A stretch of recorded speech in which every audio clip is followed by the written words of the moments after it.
Miran, dengue পরিস্থিতি মোকাবেলায় প্রশাসনের পক্ষ থেকে কি কি পদক্ষেপ নেওয়া হয়েছে জানাবেন। ধন্যবাদ মনি, আপনি ঠিকই বলেছেন যে নতুন করে ডেঙ্গুর আক্রমণ কিন্তু বাড়ছে বরিশালে। তবে যেটা বলছেন যে প্রশাসনের পক্ষ থেকে কোনো ব্যবস্থা এখন পর্যন্ত নিয়েছে কিনা, আমরা বরিশালে এখনও পর্যন্ত যে প্রশাসনের পক্ষ থেকে যে কোনো ব্যবস্থা, পরামর্শ বা সতর্কতার জন্য কোনো প্রচারণা সেরকম আমরা দেখিনি। তবে বরিশাল শেরেবাংলা মেডিকেল কলেজ হাসপাতালে আমরা যেমনটা দেখেছি যে ভর্তি রোগী তার অধিকাংশই কিন্তু বরগুনার। আপনি জানেন যে বরগুনায় কিন্তু সবচেয়ে ভয়াবহ অবস্থা ধারণ করছে ডেঙ্গু। বরগুনাতে গতকালকে ভর্তি রোগীর সংখ্যা ছিল 211 জন বরিশাল জেলায়। আর বরিশাল শেরেবাংলা মেডিকেল কলেজ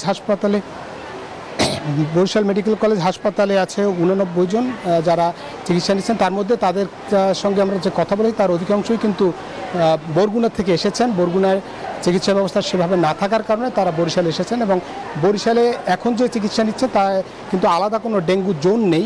অন্যান্য রোগীর সঙ্গে কিন্তু একত্রে কিন্তু এই চিকিৎসা দেয়া হচ্ছে। ফলে ডেঙ্গু রোগী শনাক্ত করাও একটি কঠিন হয়ে পড়েছে। যে 500 বা 1000 বেডের যে হাসপাতাল, সেখানে 2800 থেকে 3000 রোগী কিন্তু ভর্তি থাকে প্রতিদিন। এবং আমরা দেখতে পাচ্ছি যে বেড ছাড়িয়ে কিন্তু করিডোর এবং বারান্দা সহ মেঝেতে অসংখ্য রোগী কিন্তু ভর্তি আছে। এবং যেসব ডেঙ্গু রোগীর সঙ্গে কিন্তু আরও অন্য সতর্কতাও করেছেন যে নতুন করে যে করোনা সংকট দেখা দিয়েছে সেটা নিয়েও সতর্কতা জারি করা হয়েছে। সেখানেও কিন্তু বরিশাল শেরেবাংলা মেডিকেল কলেজেও কিন্তু সতর্কতা জারি করা হয়েছে। এই ছিল বরিশাল থেকে আমার কাছে ডেঙ্গু নিয়ে সবশেষ পরিস্থিতি। একই পরিস্থিতি জানতে যাব বরগুনাতে।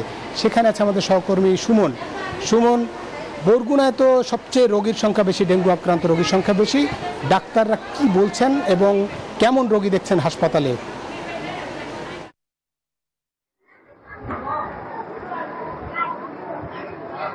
ধন্যবাদ মিরন আপনাকে। আপনি যেমনটা বলছিলেন যে বরগুনাতে কিন্তু আসলে সবচেয়ে রোগীর সংখ্যা বেশি এবং সারা বাংলাদেশে যে পরিমাণ রোগী এখন পর্যন্ত শনাক্ত হয়েছে তার কিন্তু 1/4 রোগী বরগুনার বলে স্বাস্থ্য বিভাগের পক্ষ থেকে জানানো হয়েছে। এবং আমি যদি এখন বরগুনার সবশেষ পরিস্থিতি বলতে চাই, যে বরগুনার স্বাস্থ্য বিভাগের পক্ষ থেকে আমাদেরকে যেটা জানানো হয়েছিল যে বরগুনা স্বাস্থ্য বিভাগের পক্ষ থেকে সর্বশেষ যে তথ্য আমাদেরকে জানানো হয়েছে সেই তথ্য অনুযায়ী কিন্তু বরগুনায় এখন পর্যন্ত সরকারি হিসেব অনুযায়ী 1705 জন রোগী শনাক্ত হয়েছে। এবং এর মধ্যে এখন বরগুনা 250 শয্যা জেনারেল হাসপাতালে 212 জন রোগী চিকিৎসা নিয়েছে। এবং গতকাল বরগুনায় 69 জন রোগী নতুন করে ভর্তি হয়েছে বলে কিন্তু স্বাস্থ্য বিভাগের পক্ষ থেকে জানানো হয়েছে। এছাড়াও যদি আমরা মৃত্যুর খবর বলতে যাই, কারণ কি আপনি জানেন যে মৃত্যুর মিছিলে কিন্তু মৃত্যু নতুন মুখ যুক্ত হচ্ছে এবং ক্রমাগতই কিন্তু এই সংখ্যা বাড়তে রয়েছে। এবং সবশেষ যে তথ্য বরগুনা সদর জেনারেল হাসপাতাল এবং বরগুনা স্বাস্থ্য বিভাগ এবং স্বাস্থ্য বিভাগের পক্ষ থেকে আমরা জানতে পেরেছি সেটি হচ্ছে যে এখন পর্যন্ত বরগুনায় কিন্তু 12 জন মানুষের মৃত্যু হয়েছে। এর মধ্যে সরকারি হিসেবে বরগুনা স্বাস্থ্য বিভাগ যেটি বলছে সেটি হচ্ছে 5 জন মানুষ বরগুনায় মৃত্যু হয়েছে এবং যে বাকি যে 7 জন মানুষ এটি হচ্ছে দেশের বিভিন্ন জায়গায় বিশেষ করে বরিশাল এবং ঢাকাতে চিকিৎসাধীন অবস্থায় মৃত্যুবরণ করেছেন। এবং আমি আরেকটা বিষয় একটু জানিয়ে রাখতে চাই যে ডেঙ্গুর যে প্রকোপ এটি হচ্ছে এডিস মশার কারণে সৃষ্টি হয়েছে, কিন্তু এই এডিস মশা নিধনে কিন্তু আসলে পৌর কর্তৃপক্ষ কিংবা সংশ্লিষ্ট যারা রয়েছে তাদের কিন্তু কার্যকর পদক্ষেপ আমরা ঈদ পূর্ববর্তী সময় থেকে এখন পর্যন্ত সেভাবে লক্ষ্য করিনি। এ ছিল আমার কাছে বরগুনা থেকে সবশেষ পরিস্থিতি। ফিরে যাচ্ছি স্টুডিওতে। সুমন, আপনাকে ধন্যবাদ।